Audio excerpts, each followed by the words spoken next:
Hello everyone, this is the unit for energy, the second half. Why do we study energy? Some of the reasons include we see prices go up at the gas pump. We've also seen home heating oil costs go up again this year because of the extremely cold winter. And then we also study it because political events can have an influence on energy costs. Some facts to keep in mind: that the world uses around 89 million barrels each day. And then natural disasters can have an impact on the United States and energy as well. For example, during Hurricane Katrina, we lost about 40% of the oil platforms out in the western Gulf of Mexico. They had to be shut down because of the damage and the waves from Hurricane Katrina out in the western Gulf of Mexico. So political events, rising prices, and even natural disasters have an impact on the price of energy and what we pay to power our homes and power our vehicles and power our lives in general. You can kind of get an idea here of the energy sources that we've used here in the United States. Well, as you can see currently, that petroleum, that light green line, started in the 1920s and has continuously grown throughout this new millennium. And so petroleum is still very important for the price of energy.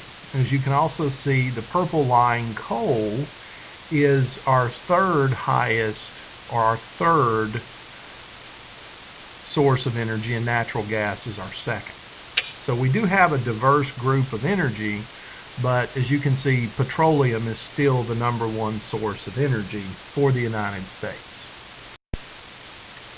So as you can see here, this is just a breakdown of each of the sources and about roughly what they use. Something interesting is the United States uses roughly around 18 to 19 million barrels a day in oil just to power our automobiles.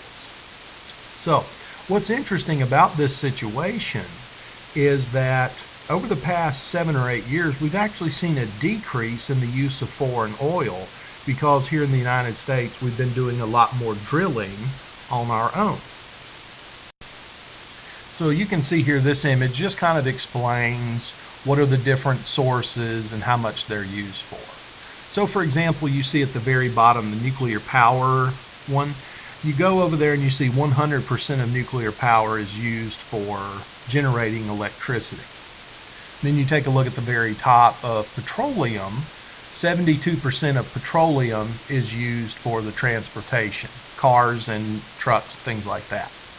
So you can kind of get a look at this chart here, just to kind of see what each source is used for. So the United States has had problems of its own. As you can see, we have a lot fewer refineries to help us produce this oil. So we have to rely on foreign refineries, and the refineries that we have are maxed out. Then we also have natural disasters like Gustav, Hurricane Katrina, Ike, and Irene that can have an impact on not our natural gas, but can have an impact on the price of petroleum. Then we also have local opposition. You see this abbreviation, NIMB. Well, that means not in my backyard.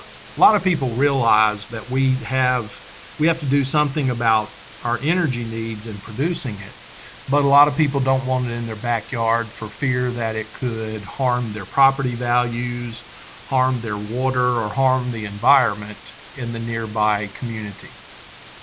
Then we also have environmental regulations, where the companies, if they want to build some sort of refinery or plant, they have regulations that they have to go through before they can break ground. So in the 1970s, President Richard Nixon wanted us to become energy independent. He called it Project Independence. And the first thing he talked about was the countries at the time in the 1970s were providing us with oil were unstable. And so as you can see up here, Saudi Arabia, Nigeria, these are two countries that produce a lot of the world's oil, but also concerns us because of the instability within each country. For example, Saudi Arabia, a lot of Saudis do not care for the ruling family because the ruling family and the government do not treat them very well. And Nigeria has political instability itself. Then we also have the Strait of Hormuz, which provides an outlet in the Persian Gulf into the Indian Ocean. And so what happens with the Strait of Hormuz is there are some narrow parts within that strait that concerns a lot of people because a lot of the world's oil goes through there on a daily basis.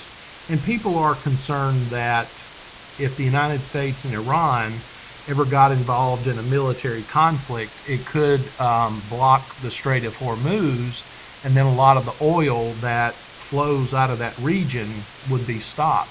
And it would take a significant amount of time for them to reroute boats and reroute pipelines throughout the Middle East. So you can take a look here and see this map of the Strait of Hormuz. And so parts of that strait are only a couple of miles wide that are navigable for large oil tankers. And so that's the big concern if the United States and Iran ever had a military conflict in this region. Because if, a couple naval boats for either side, if they get sunk, that could block the Strait of Hormuz and then limit the amount of oil available to the rest of the world, which would cause the price to jump. And as you can see, in 2010, 18 million barrels per day passed through the region of the Strait of Hormuz. And as you can see, it's expected to grow by 2035. So in 2012, the United States only imported 40% of its oil. And so some of the reasons why were Americans have cut back. We used to use around 20 million barrels a day, so we have cut back. And we also have better domestic production. We're producing more oil. We have better technology, more fuel-efficient cars. But then we also kind of wonder, why is the price still high? And so what you have to think of it is this way. Oil is traded on the international market. And so with oil being traded on the international market, an event in one part of the world that may affect the world's oil supply will cause the market that sells oil to panic, and the price of it will go up, which means we will pay higher prices at the pump. So, right now we're producing a lot of oil, but we're also using a lot throughout the globe. And so China and India are part of that is using a lot of oil across the globe. So you can see here who are the world's largest oil producers. The United States is the second largest one, producing 11 million barrels per day. As you can also see up here, Saudi Arabia was number one in 2012. Russia was number one producer in 2011. And also China and Canada also produce a lot of oil for the world. These are the countries that provide us with oil to the United States. Canada is our largest provider of oil, followed by Saudi Arabia. And what makes the question about Saudi Arabia even more important is because that 13% of our oil comes from Saudi Arabia. And if there are any problems in Saudi Arabia, that would have a big impact on where we got our oil, and it would cause the price to go up. So in a way, the United States has to be concerned about events in Saudi Arabia, Mexico, Venezuela, because we get our oil from those countries, and if that supply is cut off, it may take us a while to find a new supplier, and in the meantime, the price would go up significantly for us. So this is just a chart of where does our oil come from that we import into the country. Okay, over half the oil that we bring into the country comes from the Western Hemisphere. As you can see, Africa and the Persian Gulf are the other two main areas that provide oil to the United States. During our history, when it comes to petroleum, The United States during World War II had gas rationing. The idea is, can you live on a certain number of gallons given in a month? Maybe say 40 gallons a month or 10 gallons a week. Could you live off of that? Some people could, other people could not. But we have had to ration gasoline in our history during World War II to help out with the war effort. During the 1950s and 60s, oil was cheap and plentiful. The United States was producing oil, and then other countries across the globe were producing oil. And so the United States decided that it was cheaper to get it from foreign sources than domestic sources. And so a lot of our oil came from other countries. Well, what's going to happen is the 1973 Arab oil embargo is going to be that first event that really highlights the link between energy and politics. So as you can see here, one of the first events was the 6 Days War. As you can see, Israel attacks Egypt and Syria, and then Israel seizes Sinai Peninsula, West Bank, Gaza Strip, and Golan Heights. Israel takes these territories from their Arab neighbors. The Arabs were very upset that the United States is an ally of Israel, and so what happened was Arab countries were very displeased with the United States because of Israel. Well, then the situation becomes even more dire for the United States. In 1973, Egypt and Syria attack Israel. And so the U.S. and other countries provide aid to Israel. Well, Arab-producing countries decide, because we decided to help Israel, they cut off oil imports to the U.S. And so because of this, we lost about a third of our nation's oil. So what did we do as a country as a response to the Arab oil embargo? Not a whole lot. We lowered the speed limit on highways, decreased government thermostats, lessened coal regulations, and decided to start putting more investment into nuclear power. And we also created the strategic oil reserves. Now, eventually, the Arab oil embargo ends in April of 1974, but because of instability in the market, the price remained high. And so, in $1970, a jump from 30 cents to 90 cents a gallon was very hard hitting to American families. So, the creation of the strategic oil reserves. This was done out of a response to the Arab oil embargo in case there was ever another oil embargo against the United States. This was to help us out for the future. The goal is to store 1 billion barrels according to a 2005 act.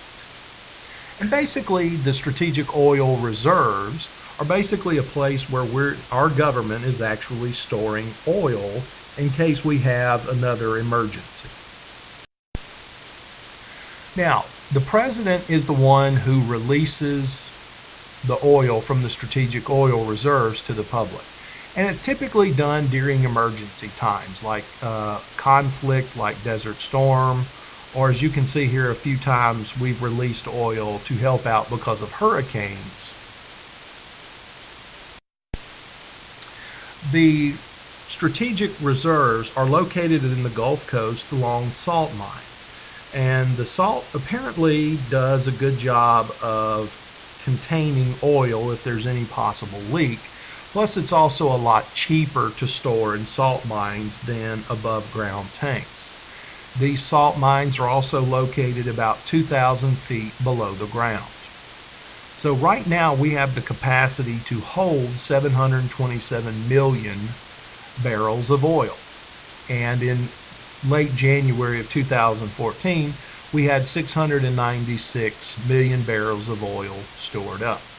Right now, they're actually working on drilling the salt mines and creating more storage space. So once we create more storage space, the government will start buying more oil and put it in these salt mines to store.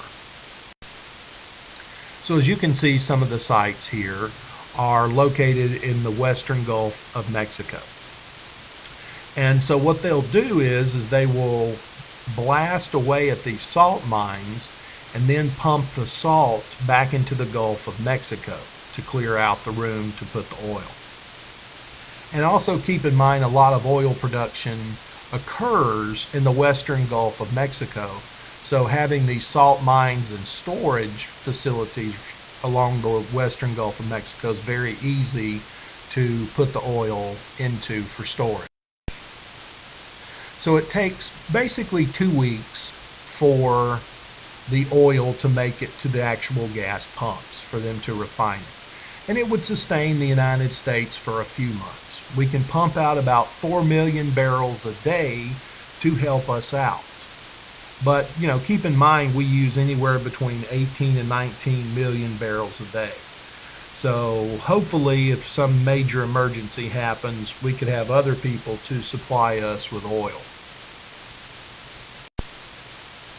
And so in 1978, President Carter spearheaded the National Energy Act. And the idea was to try and have more renewable energy, and then also tax vehicles that didn't get a certain minimum miles per gallon. And we often think of those as gas guzzlers. No president had faced as many environmental issues as Jimmy Carter. Many times he spoke to the American people about the importance of energy independence, and often his pleas to the American people and to Congress went largely ignored.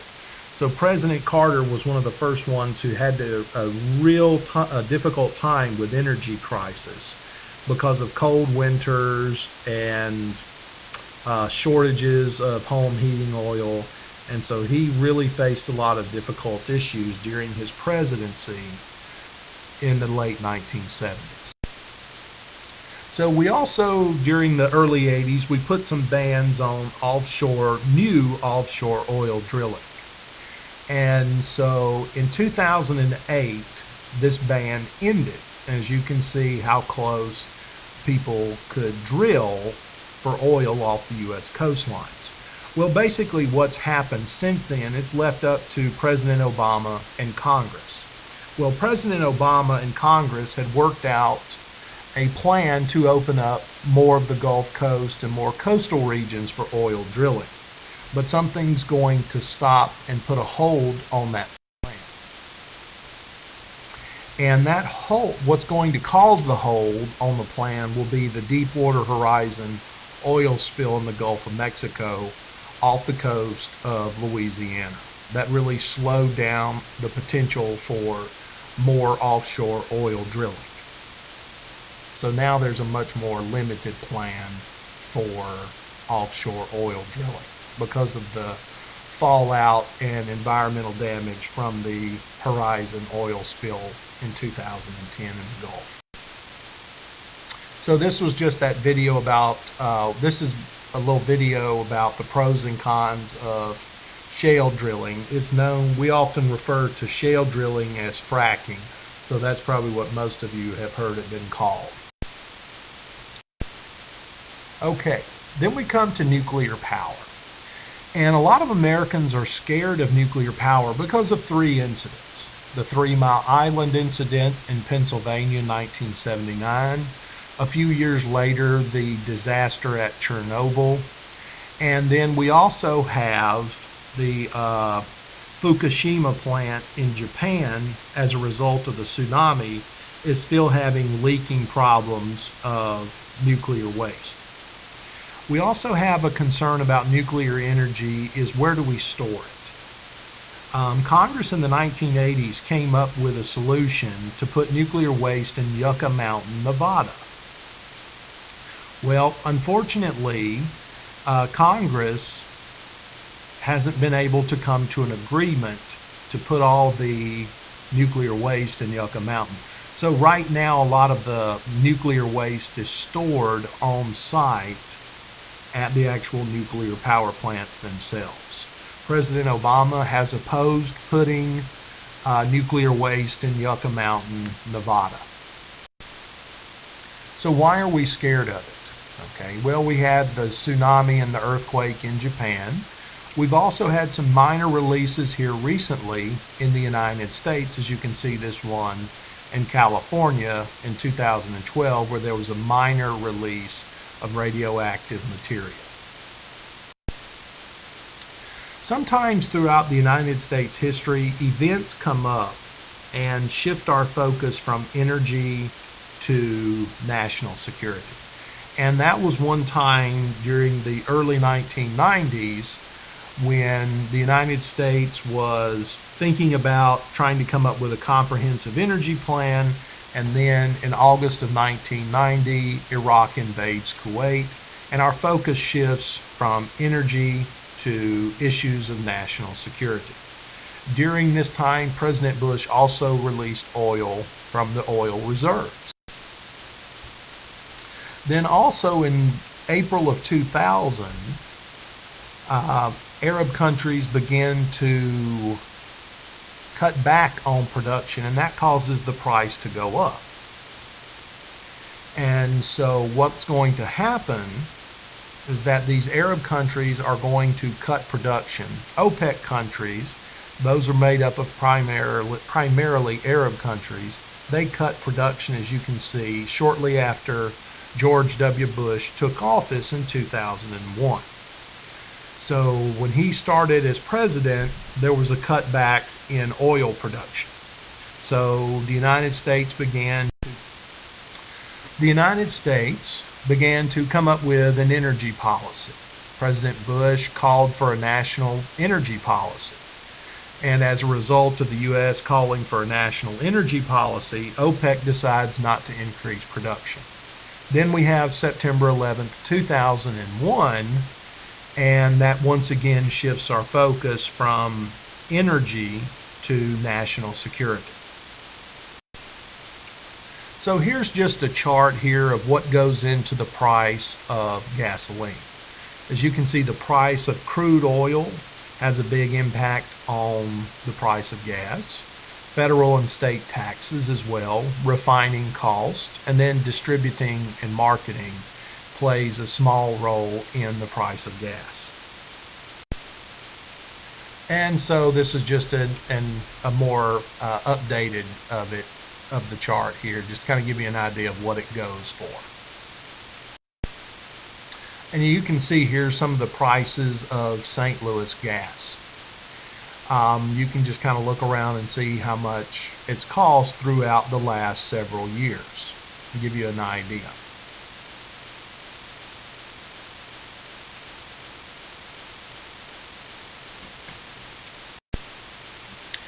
So when we look at pricing, comparing the price of gas, one thing to keep in mind is taxes. Okay, Missouri has one of the lowest state taxes on gasoline. The national government charges 18.4 cents a gallon, and Missouri charges 17 cents per gallon for gas. So every gallon that we buy, there's about 35 cents in taxes. Illinois has a higher tax rate on gas too. The money that both levels of government collect goes to help maintain the roads throughout the nation and throughout the state of Missouri. Then we have the 2007 energy bill, which required the miles per gallon average on cars to go up to 35 miles per gallon by 2020. We also committed to the idea of producing more ethanol by 2022. And so ethanol in the United States comes primarily from corn. So that was a big boost for corn producers in the United States. And so currently right now the EPA is debating whether or not to allow up to 15% ethanol in gas for cars. The idea is that the more ethanol we put in there, the less oil we might use. However, there's a lot of concern that upping it from 10% now to 15% may damage vehicles that were made before 2006. So that would be something many of our car makers would be opposed to, because that could damage cars' engines and be much more costly to make vehicles to be able to withstand more ethanol in the engine. So as you can see here from trying to forecast into the future, that most people expect the price of oil to continue to rise. The highest oil has ever been was $147 a barrel. More and more countries are going to be using oil, and so that's going to make the price go up.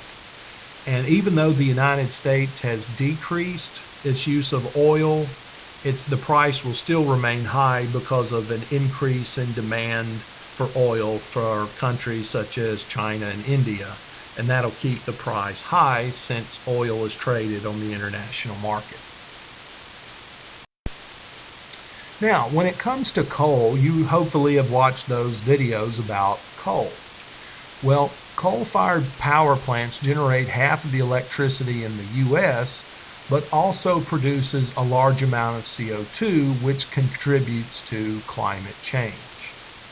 And so, as you saw from the videos, that's an area of concern. Another problem when it comes to coal is coal ash, as you saw from one of those videos. Well, Super Bowl Sunday 2014, one of those companies, remember Duke Energy from the video? Well, they actually had a oil or coal ash release that went into some of the nearby rivers in Virginia and North Carolina and contaminated drinking water. And so, that further shows some of the concerns that people have when it comes to but coal as a primary source of fuel in the country. With coal, we have a lot of it. There is plenty of it, and it's cheap. But the drawbacks are it releases a lot of CO2, and then what do we do about the tons of coal ash every year? Now, when it comes to Ameren, Missouri, a big producer of coal, or not a producer of coal, a big user of coal in Missouri, we have to be concerned about the coal ash plants here in Missouri, particularly Ameren, Missouri. As you can see, they've gotten permission to build a new ash landfill in Franklin County, but a lot of people have concerns because it's located along the Missouri River, and it could possibly flood. And it's also located near a fault line, and a small earthquake, which we get every once in a while, could potentially cause a leak. Also, Ameren has leaks in a few of its coal ash ponds already to begin with. And so there's some, as you can see here, some concerns over coal ash. One of their ponds has been leaking 35 gallons a minute since 1992. The state of Missouri does not require that groundwater be tested near coal ash facilities. And so a lot of people contend that this coal ash damages water supplies for nearby communities. Also, Ameren has had problems with their coal ash facilities being rated as poor. And so Ameren also wants to build an additional coal ash landfill, even in Jefferson County, Missouri, at the Rush Island plant south of Festus. Okay? And so a lot of people are concerned because of Ameren's not so good track record when it comes to coal ash ponds and containing the coal ash. And so something to keep in mind here is, remember in the video they mentioned beneficial use? Well, Missouri has allowed for coal to be used in things such as road base and soil stabilization, and even in concrete as well here in Missouri. But in 2012, the Department of Natural Resources suspended Amren's beneficial use permit because of all the problems that they've had when it comes to their coal ash ponds.